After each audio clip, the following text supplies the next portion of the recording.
Vamos. Sí. Grabando, ¿verdad? Sí, vamos. Son las 6 de la mañana con 30 minutos, 6 con 30 minutos. Y bueno, aquí en los estudios de Radio Visión Manabí ya iniciamos con nuestro espacio de entrevista y contamos con la presencia del candidato presidencial, Carlos Rabascal, quien representa al Partido Izquierda Democrática y está dentro ya del espacio del proceso electoral. Así que bienvenido, gracias por estar con nosotros aquí en Manta, en Manabí y sobre todo en Radio Visión. Qué gusto. Tania, muchas gracias. Más bien, gracias a ustedes por esta generosa invitación y cómo no estar en Manta, una ciudad maravillosa y una provincia que es tremendamente rica, con un gran potencial. Para ti también, Roberto, muy buenos días y gracias por esta invitación. Así es, en los estudios nos acompaña Roberto Reyes, quien le habla Tania Zambrano, y vamos a iniciar este espacio de diálogo para conocer cuál es su propuesta, su plan de gobierno enfocado en qué, si llegase a ser el presidente de los ecuatorianos en este 2025. Bienvenido.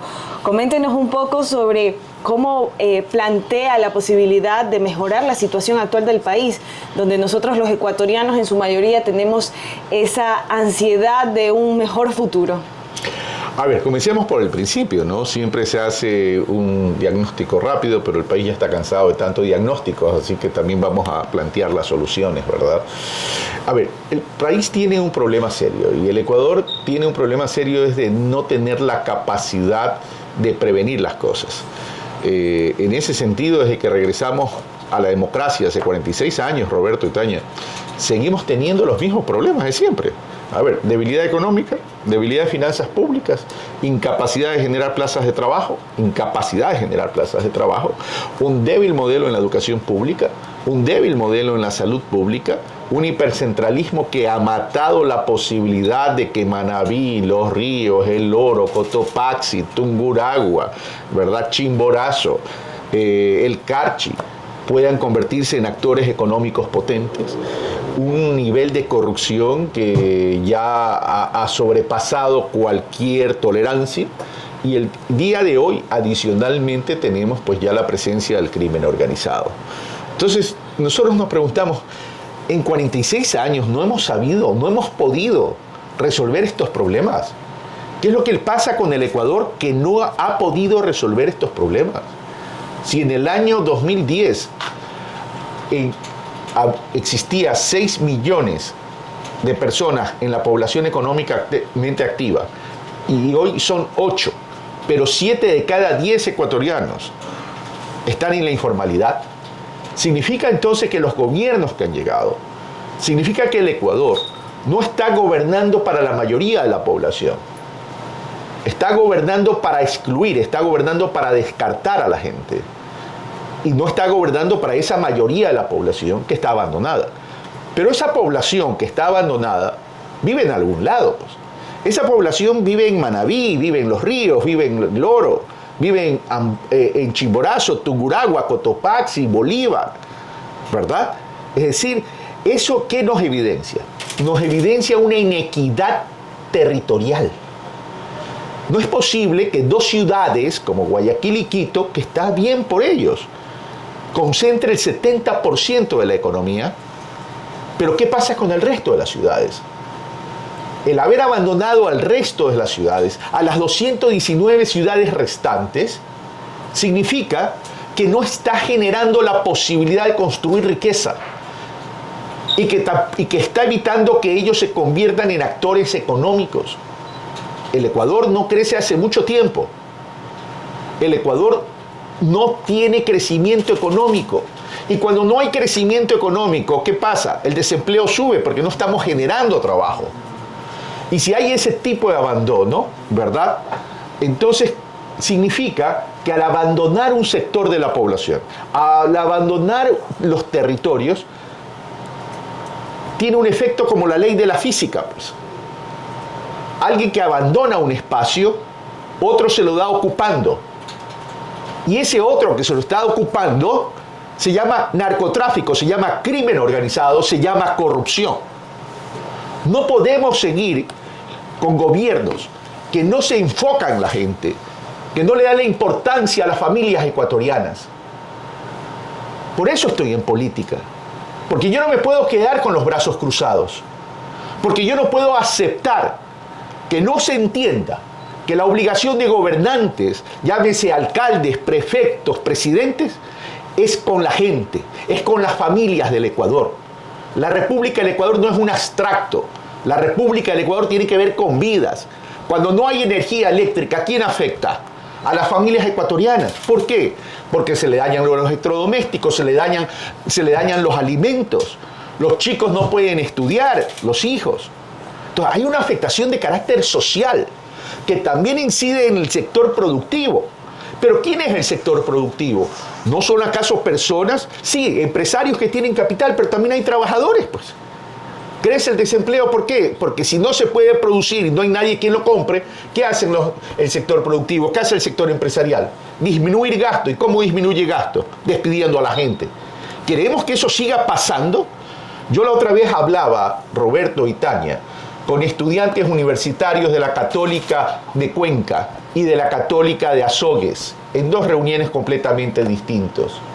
Y yo les decía, yo tengo 64 años de edad. Yo ya pasé por todo esto.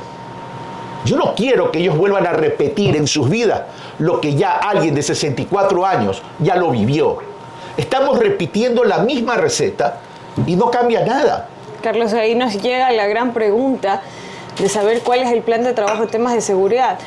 Nos explicabas que se están perdiendo los espacios y que esos espacios están siendo ocupados por personas que reclutan a jóvenes y a niños. Entonces, ¿cuál sería como presidente el accionar que realizarías dentro de tu plan de trabajo? El crimen organizado, Tania y Roberto, hoy en día es uno de los mayores empleadores en el mundo, no solo en el Ecuador. Entonces, ¿qué tenemos que hacer? Disminuir el nivel de reclutamiento, pues, del crimen organizado. Porque ¿a quién está reclutando el crimen organizado? A jóvenes, agricultores, a niños. ¿O acaso no vemos lo que está sucediendo en Colombia? ¿O lo que sucedió en Colombia? No estamos leyendo, no estamos aprendiendo las lecciones y la historia de los vecinos. Tenemos esa incapacidad de poder ver las cosas, pero el tema es por qué se produce eso.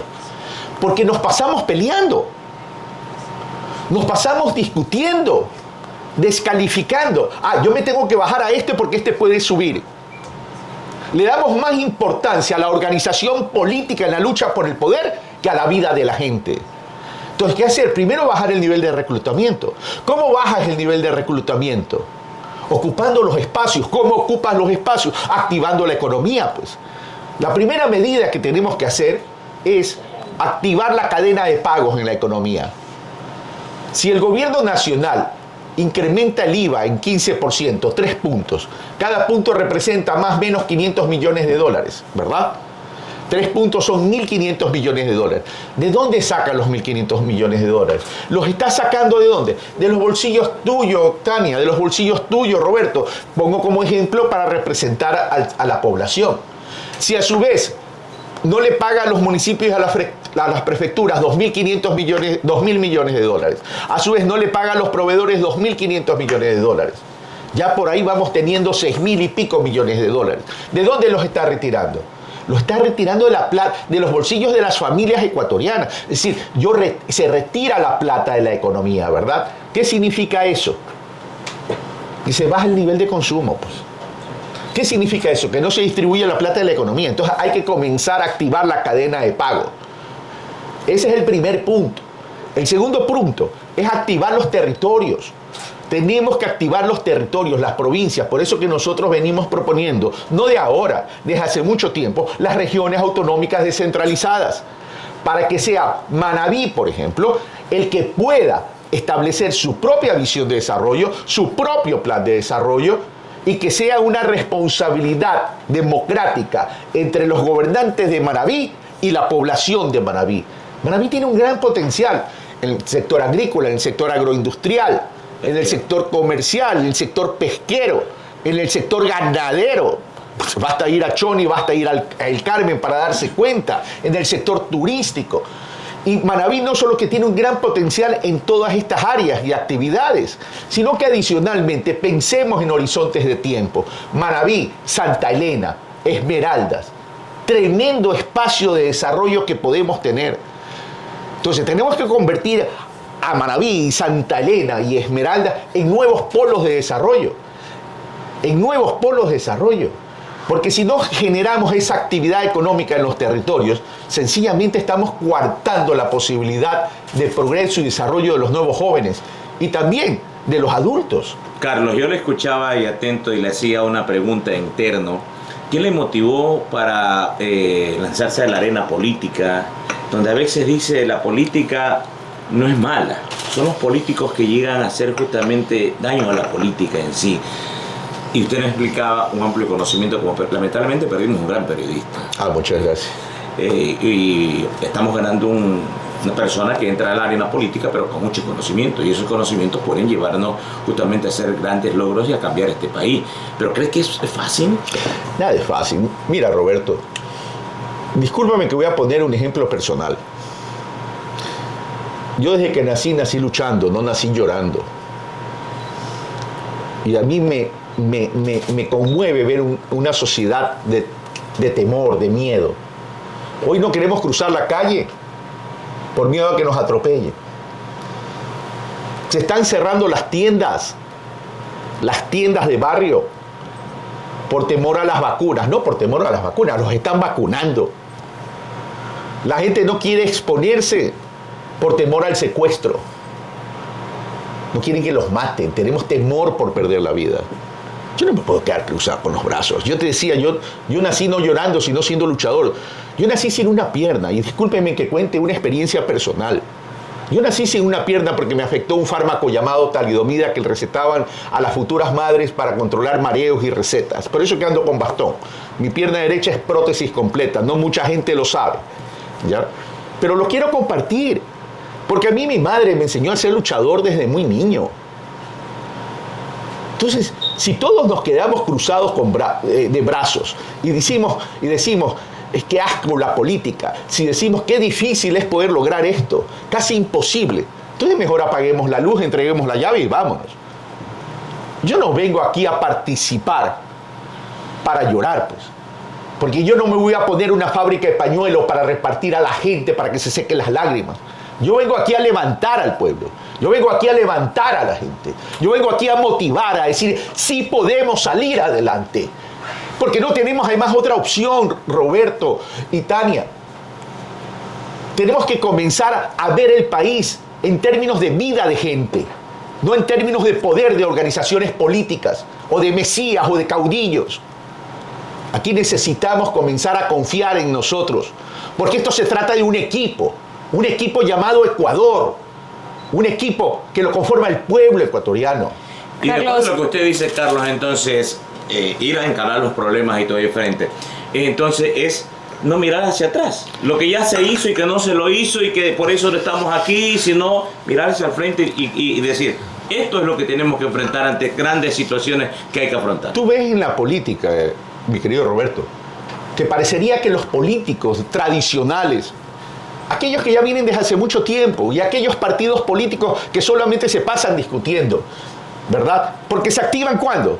Se activan cuando hay proceso electoral, pero no hay una vida permanente de propuestas. No hay una vida. ¿Cuáles son las propuestas que se han generado a Manabí en términos de plan de desarrollo de la provincia de Manabí? Una de las más grandes, una de las que más tiene potencial en el Ecuador. ¿Cuáles son? ¿Cuál es el plan de desarrollo de Puerto Viejo, de Manta, de Jipijapa, de Jama, de Chone, del Carmen? El Carmen tiene el 75% de la producción de plátano, con los mismos problemas desde hace mucho tiempo. Entonces aquí parece que la política es sinónimo de tortícolis, mirando hacia el pasado o mirando en el retrovisor. ¿Para qué?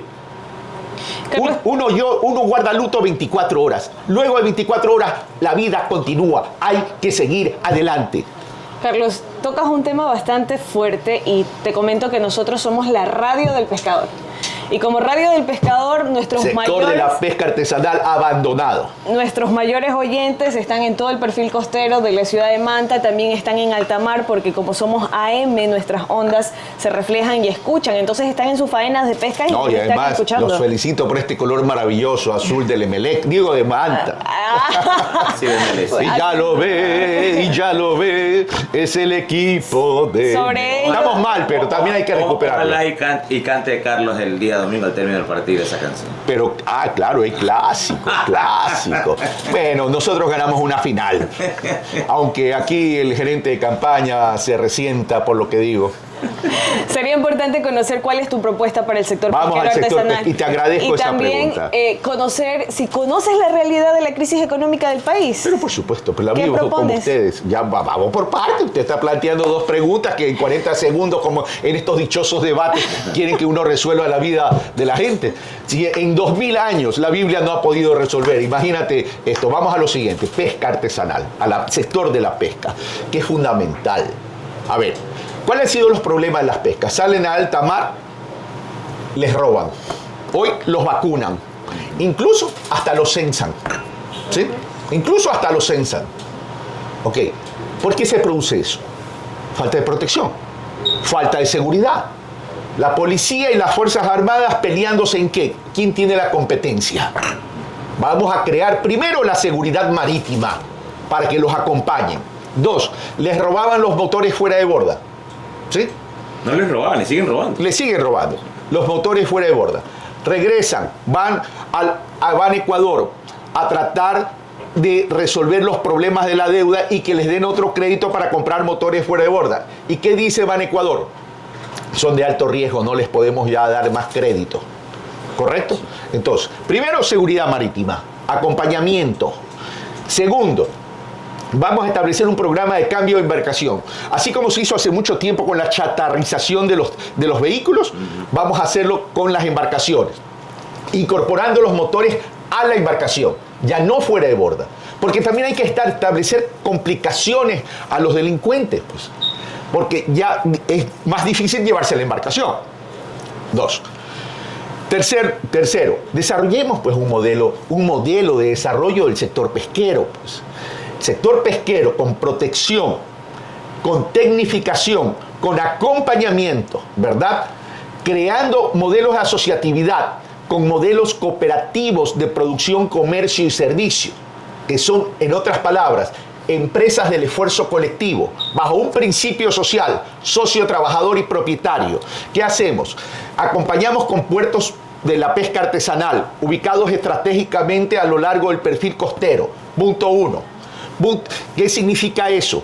Que esos puertos tienen que venir acompañados ¿con qué? Con mercados bien diseñados, con salubridad, mercados de la pesca artesanal. Entonces tienes la producción, tienes el mercado.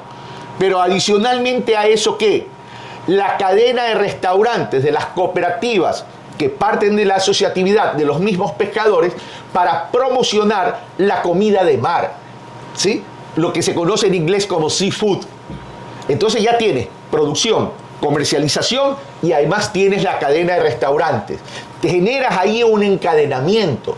Entonces ya el pescador no solo va a ganar por lo que extrae del mar, sino que además por lo que vende en el mercado y además por lo que vende en los restaurantes. Entonces creamos un cuerpo de empresa comunitaria, empresas de esfuerzo colectivo que generan no solamente el ingreso de la pesca, entonces eliminamos intermediación.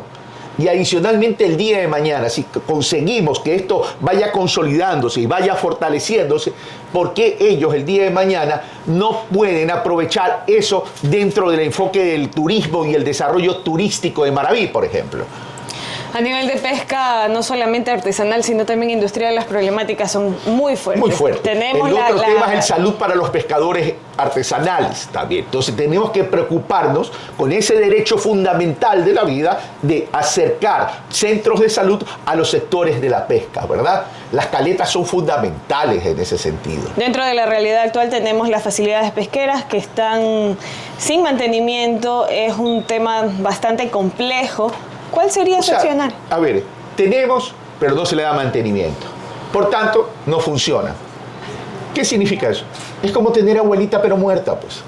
Carlos, en ese tema, y usted dice mantenimiento, usted no le escuchaba hablar de la crisis energética que vive el país. Lo que más he hablado. Que es tremenda y cómo son los... Roberto, no me está siguiendo. Lo que más he hablado de la crisis energética.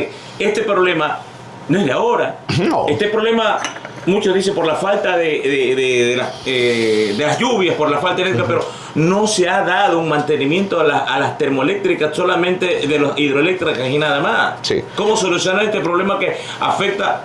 Solamente se menciona y se cuantifican las pérdidas a nivel de las empresas grandes, pero no a través de los emprendedores y de los pequeños comerciantes, en los que viven de día a día. Mira, te voy a poner un ejemplo, o varios ejemplos. En el Ecuador hay 200.000 tiendas de barrio. ¿Sabes cuántas se han cerrado? El 25%. ¿Por qué se cierra? Llámese por el tema de inseguridad, o llámese porque hay una afectación que se deriva de todas estas irresponsabilidades de la política tradicional, porque no se piensa en la gente. Eso punto uno. Punto dos. Todos vivimos en algún tipo de vivienda, ya sea propia, ya sea arrendada. Si no le damos mantenimiento a la vivienda, ¿qué pasa? Se deteriora. Se deteriora, pues. Se termina. No solamente que se deteriora, el efecto de deterioro, ¿qué es? Pierde su valor. Dos, te afecta la calidad de vida, porque si se deteriora, afecta la calidad de vida dentro de la residencia, ¿correcto? Lo mismo pasa con lo otro, es decir, responsablemente, ¿qué hay que hacer? Es darle mantenimiento. El sector eléctrico, primero. Tenemos que entender que el sector eléctrico es fundamental para el progreso, el desarrollo y la operativización de un país, pues. Si no hay energía eléctrica, no pudiésemos estar aquí en la emisora, pues, ¿verdad? Ustedes han tenido que reprogramar seguramente horarios, aprovechar los espacios que hay, no puedes planificar. El sector industrial no puede prender las máquinas. Si no puede prender las máquinas, ¿qué pasa? Los trabajadores no tienen cómo trabajar. Y si no tienes cómo trabajar, no puedes producir. Y si no puedes producir, no tienes cómo vender. Por tanto, ¿qué hace el dueño de la empresa? Despedir gente. ¿Y cuál es el plan de Carlos? Vamos a lo siguiente. Uno, política de Estado. El sector energético es prioritario. Por tanto, no solo tiene que contar con los recursos para inversión y mantenimiento, sino que adicionalmente tiene que crecer conforme crece la población, conforme crece el consumo, pues. Si el consumo de la energía eléctrica en el Ecuador más o menos crece entre 7 y 10% anual, pues. Y si crece todos los años entre 7 y 10% anual, ¿qué tengo que hacer? Construir más fuentes de energía, pues. Porque si no, va a llegar un momento que va a colapsar, que la energía no va a ser suficiente para satisfacer quien demanda de energía, que es el consumidor. ¿Y esa fuente de energía dónde van? Vamos a ir ahorita a esas fuentes de energía, Roberto. Uno, plantas termoeléctricas. No es lo ideal, porque son más caras en términos de operación. ¿Pero es lo más aconsejable tal vez? Ahorita sí, pero ya les explico. Plantas termoeléctricas que tengan un mínimo de potencia de 2.000 megavatios. Porque si el déficit de megavatios hoy es 1.080 y el próximo año es de 1.500, ¿qué tengo que hacer? Siempre cubrir ese déficit, pues, ¿verdad? Ahora, esas plantas termoeléctricas tienen que activarse cuando hay crisis, ¿sí? Si tengo estiaje y no tengo cómo generar energía y mi déficit es de 1.500, para el próximo año, ¿qué hago? Prendo la termoeléctrica, pues. Sentido común, pues. De responsabilidad, pues. Entonces, para llegar a los 2.000 megavatios mínimo, ¿qué tengo que hacer?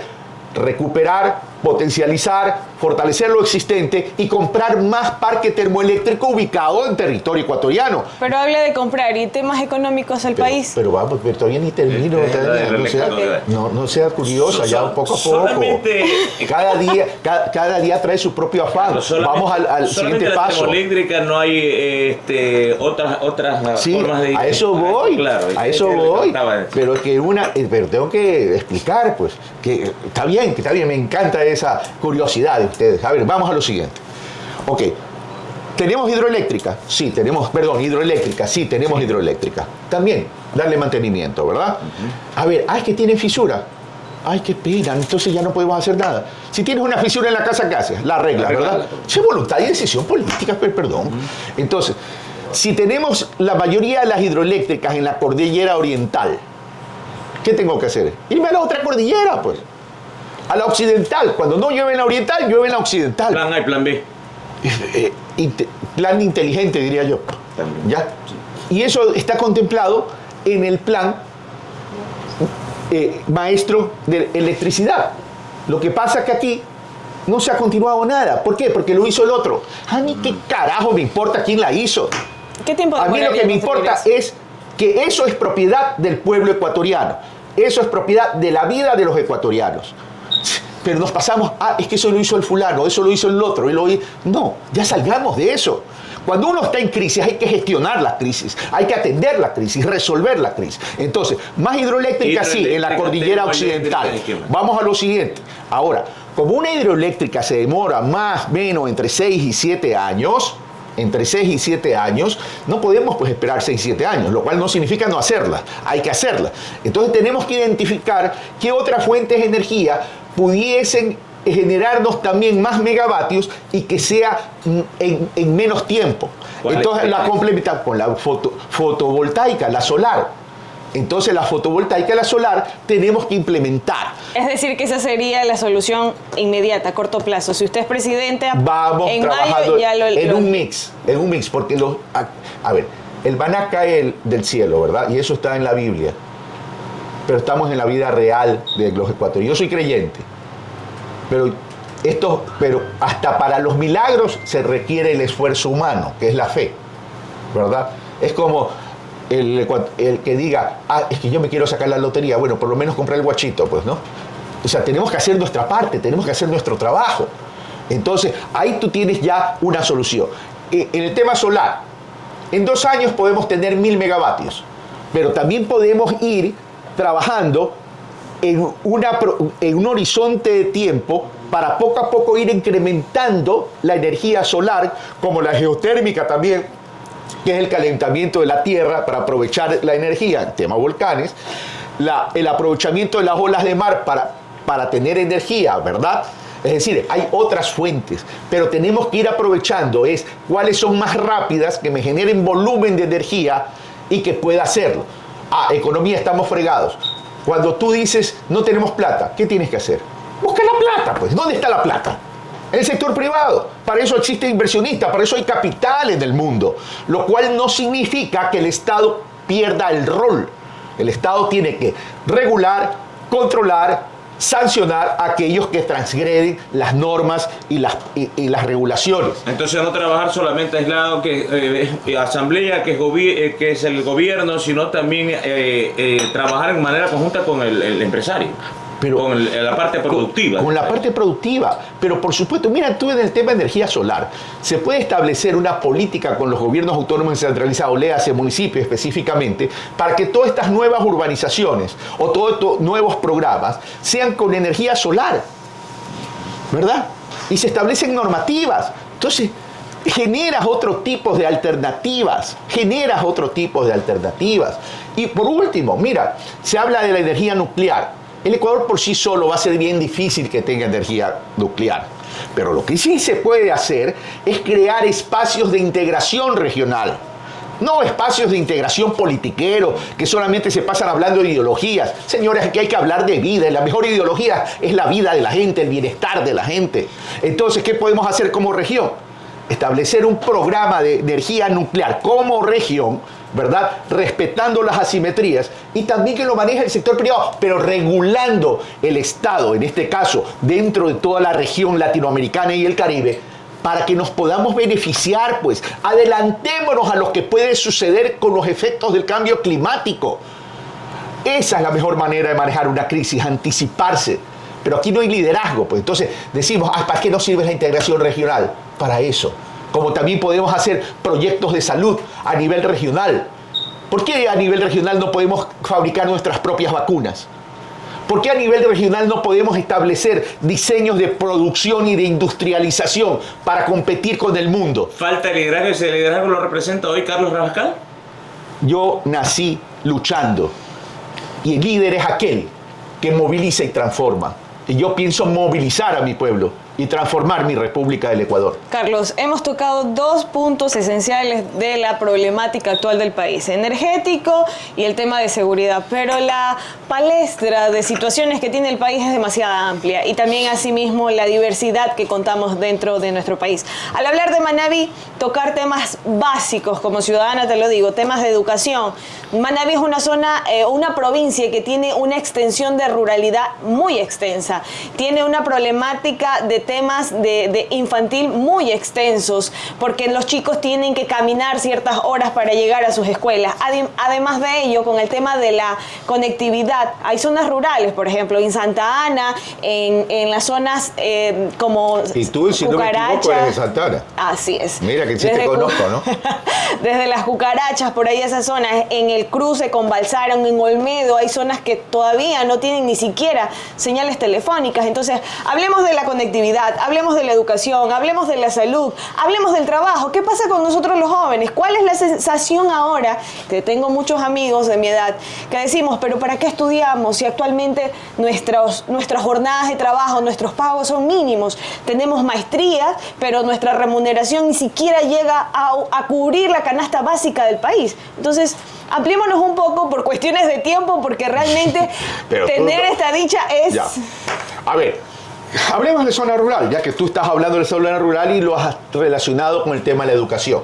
Básicamente, me comprometo a venir otro día y conversar y vamos directo a estos temas de propuesta. A ver, ¿cuál es el potencial del Ecuador? Si pregunto, todo el mundo dice la agricultura.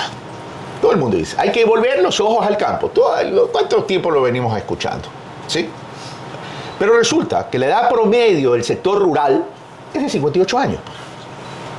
Es decir, 58 años todavía estás en una edad productiva, pero la tendencia es ya el envejecimiento y los jóvenes se nos están yendo. Igual pasa con el sector urbano, pero vamos a hablar del sector rural. ¿Qué tenemos que hacer? Comenzar a crear oportunidades en el sector rural para que sea un orgullo el ser campesino, para que sea un orgullo el ser agricultor, pues. Pero tenemos que ir complementando con muchas cosas, porque eso es muy fácil decirlo. Pero vamos a lo siguiente. ¿Por qué el joven se nos va? Porque ve a su padre y ve a su madre cultivando la tierra de 4 o 6 hectáreas y que sigue estando en la pobreza y que sigue estando con los mismos problemas. Y que adicionalmente decimos que el sector rural es muy importante en el Ecuador entero, pero apenas el 17% de las tierras productivas del Ecuador tienen agua de riego. ¿Qué vamos a hacer? Declarar en emergencia el sector rural como declarar en emergencia el agua de riego, el riego en el Ecuador. Es decir, tenemos proyectos multipropósitos para control de inundación y riego. ¿Pero qué no se ha hecho? Los canales secundarios y terciarios, pues. ¿De qué me sirve tener el agua si no la puedo llevar? Repito, es como tener abuelita pero muerta. ¿Sí? Entonces tenemos que comenzar a trabajar en el sentido lógico. Otro, mapeo de la potencialidad agrícola y pesquera del Ecuador. Para poder fortalecer, ¿dónde somos más fuertes? Esta tierra es más fuerte para el cacao, esta para la pitahaya, esta para arroz, y así. Entonces vamos incentivando y fortaleciendo donde somos más fuertes en aquellos productos y en aquellos rubros. ¿Con qué? 1. Asociatividad y cooperativas de producción, comercio y servicio. ¿De qué me sirven las cooperativas de producción, comercio y servicio? Ojo, aquí cuando se habla de cooperativa la gente dice cooperativa de ahorro y crédito. No, yo voy a lo otro. Cooperativa de producción, comercio y servicio. ¿Para qué me sirve? Para agrupar pequeños productores, generar economía de escala, darles formalidad, mayor capacidad de negociación, organizarlos de tal manera que puedan ellos eliminar las cadenas de intermediación que los perjudican por el abuso de poder de mercado. Producción primaria, sí. Pero ¿qué más hago con ellos? Adicionalmente, ellos se tienen que convertir en la interrelación con demás cooperativas en la construcción de sus propias cadenas de mercado. Entonces, producen, comercializan, distribuyen. ¿Ganan qué? Ganan por la producción, por la comercialización y por la distribución. Y también pueden ganar por el transporte. ¿Ya? Entonces tú vas generando encadenamientos. Es una base socioproductiva organizada. Pero eso tiene que venir acompañado adicionalmente de todo lo que he dicho con acceso a financiamiento. En el tema de salud. Pero no he terminado todavía. Tú quieres resolver el problema de 40 ¿Cómo segundos. conseguimos ese financiamiento, Carlos? Pero por eso está el Estado, pues hijo. Eso que no hay plata. ¿No hay plata?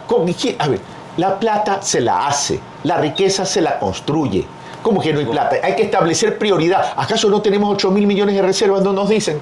No tenemos crecimiento económico, pero tenemos reservas. Entonces, a ver, ¿por qué se queja el perdónenme. gobierno? Porque es incapaz. Porque los gobiernos, ya te he dicho, abandonan a la gente. Se consigue el dinero. ¿Acaso no nos subieron el IVA? Se consigue el dinero. Hay que dar prioridad. Pero ahí tenemos el Fondo Monetario Internacional. Se habla con el Fondo Monetario. A ver, ¿por qué el cuco el Fondo Monetario Internacional? Estamos a full, ¿no? Ay, señores, Fondo Monetario Internacional, en este baile somos dos. La armonía en el baile, ¿qué es? El paso. Si usted apunta para otro lado y yo apunto para otro lado, no hay baile, pues. A ver, ¿a usted qué le interesa, señor del FMI? ¿Que le pague o no le pague? Que le pague, ¿verdad? Pero hay ciertos requisitos para que le pague, necesito tener las fuentes de repago. Y si no crezco económicamente, tengo un país abandonado, por tanto no le puedo pagar, pues. No me ponga a escoger entre usted y la vida de mi gente, pues. Entonces tenemos que saber negociar. No digo que no haya que pagar. Las deudas, las obligaciones se honran y se pagan. Que me voy a demorar más. Sí, me voy a demorar más, pero también le voy a pagar más. O sea, súbase en este auto, en esta embarcación, porque los dos tenemos que remar para que usted cobre, para que yo le pague, pero protegiendo a mi gente, protegiendo a mi gente. Parto al principio, toda obligación se paga. Pero vamos a lo siguiente, para terminar con lo rural. Todo eso tiene que venir acompañado con centros educativos especializados, recursos, tecnología, conectividad y tecnología, a todo. ¿Y qué hacer con los jóvenes de la ruralidad? Darles becas para que estudien en temas de la ruralidad. Ubicar centros de forma estratégica en la propia ruralidad para que aprendan ¿a qué? A manejar producción primaria, a manejar agroindustria, a manejar mercado, a manejar negociaciones, a manejar temas financieros, ¿sí? Entonces ya le estamos alimentando de insumos y desarrollando capacidad y habilidades al joven de la ruralidad. Entonces se me queda pues en la ruralidad, porque ya está viendo la ruralidad ya no como el pequeño productor, lo estoy incorporando al mundo. Y de toda esa producción, llámese primaria, agroindustrial, aprovechar las ventanas de oportunidades que presenta el mundo, pues. ¿Tenemos un acuerdo comercial con China? Sí. 1.500 bocas que hay que alimentar en China. Aprovechemos eso, pues. Entonces, 40% va a soberanía y seguridad alimentaria y 60% va a exportación. Entonces los chicos ya entran con otra mentalidad a ver el mundo de la ruralidad, pues. Carlos, por temas de tiempo, porque me lo has repetido 2 veces el tema de tiempo. Y el mío mi equipo de producción me está diciendo que usted tiene otra. ¿Que tengo otra? No, yo tengo una sola esposa. No, ¿qué pasó? No, eso ya está, es que no tenías ni idea cómo me escriben en Twitter, ¿no? Bueno, tema esencial, salud. No quiero que usted salga de los estudios de Radio Visión Manaví sin tocar el tema de la salud. ¿Qué pasa con el tema de la salud ahorita en el país? Tenemos un problema gravísimo en las diálisis. ¿Cuáles serían sus soluciones? Sus posibles soluciones ante una problemática así. Solo tocando una, porque ahí tenemos el tema de los hospitales, los centros de salud. Tenemos la falta de abastecimientos de medicinas. La gente no sabe qué hacer. Voy a tener que venir más a menudo acá, ¿eh? Bienvenido siempre. Ya. A ver, el problema del abandono de los gobiernos hacia la salud no solamente está quebrando a los prestadores, está matando vidas. ¿O acaso los pacientes de diálisis ya no hay muertos? Sí, bastante. ¿Sí? Uno, devolverle los recursos a la salud. O sea, hay 2 cosas que tú no puedes renunciar nunca como Estado. A los derechos fundamentales de la vida, del ser humano, educación y salud. Pero vamos al tema de salud y algún día vamos a hablar del tema educativo. Te lo dejo como tarea pendiente para que me vuelvan a invitar. Desde ya está invitado. Ya. El tema de salud. Ok. ¿Por qué no existen medicamentos y por qué no existen insumos? ¿Por qué no hay plata? Pues no, o sea, le han quitado la plata a la salud, miren la ejecución presupuestaria. Tú en un presupuesto, si tienes un presupuesto tienes que ejecutarlo, o estás llenando un papel por cumplir un requisito. La ley establece que si hay un presupuesto tiene que haber las fuentes de financiamiento. ¿Dónde están distrayendo las fuentes de financiamiento para la salud pública? Pero hay que cambiar también el modelo. Primero hacer un censo, un inventario de todo lo que tenemos de la red de salud pública, que va más allá de los hospitales del MSP. Ahí incorporas todo, ¿verdad? ¿Con qué contamos? No solo en infraestructura, no solo en equipamiento, sino también de talento humano, de recurso humano. Pero tenemos que adicionalmente cambiar el modelo de la salud pública. ¿A qué me refiero con esto? Salud preventiva, familiar, comunitaria. ¿De dónde vienen los orígenes de las enfermedades? Lo que se llama la morbilidad en el Ecuador.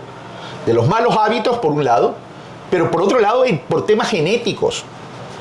Entonces, si construimos a través de la salud preventiva, familiar, comunitaria, buenos hábitos, una cultura de salud, de una vida sana, disminuyen pues los niveles de morbilidad.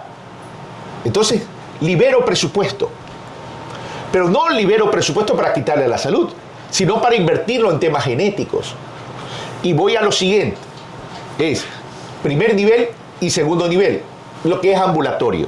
Seguir trabajando en una articulación pública-privada, pero respetando también a los prestadores, porque la infraestructura de salud pública del Ecuador es deficiente, casualmente porque le quitan recursos. Y además, en primero y segundo nivel, más barato es el manejo del sector privado que el del sector público.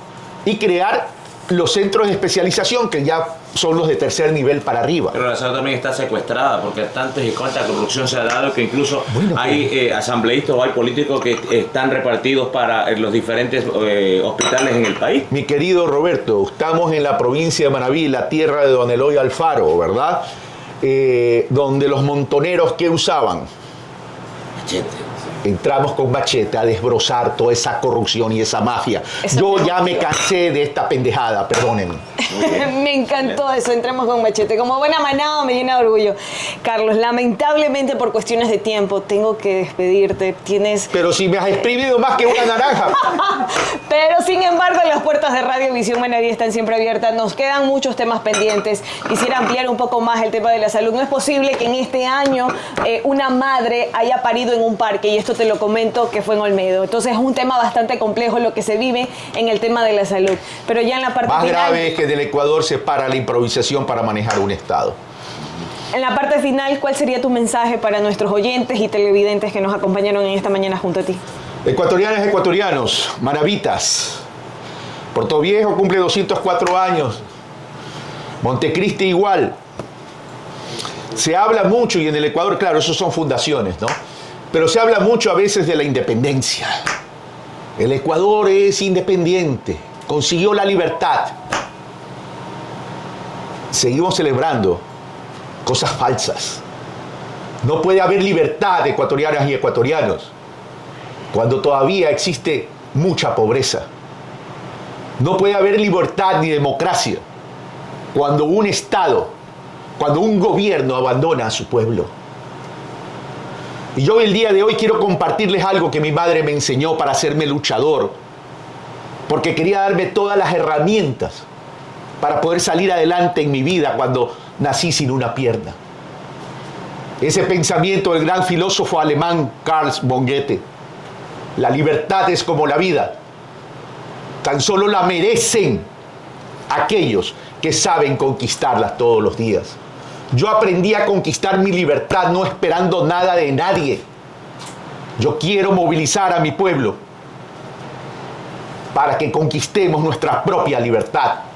Basta de esperar. No hay mesías ni caudillos. Aquí se trata de 18 millones de ecuatorianos. Y quiero citar una fase de las Sagradas Escrituras. Cuando el joven rico se le acerca a nuestro Señor Jesucristo y le dice: Maestro, maestro, ¿qué debo hacer para poder acceder a la vida eterna? Jesucristo le contesta: anda, sigue los mandamientos. 3 veces le preguntó el joven rico y 3 veces le respondió Jesucristo. anda y sigue los mandamientos. Pero maestro, eso ya lo he seguido. Interpretemos por un momento lo que le quiso decir Jesucristo a ese joven rico.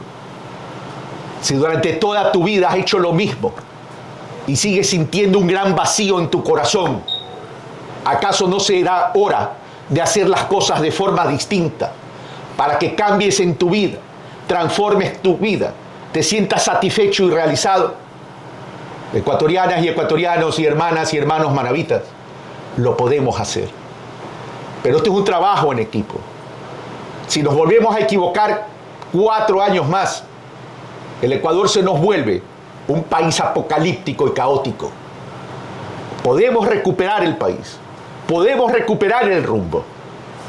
Y de su amigo Carlos Rabascal, les dejo este mensaje para que lo tengan en su mente para entenderlo y en su corazón para sentirlo.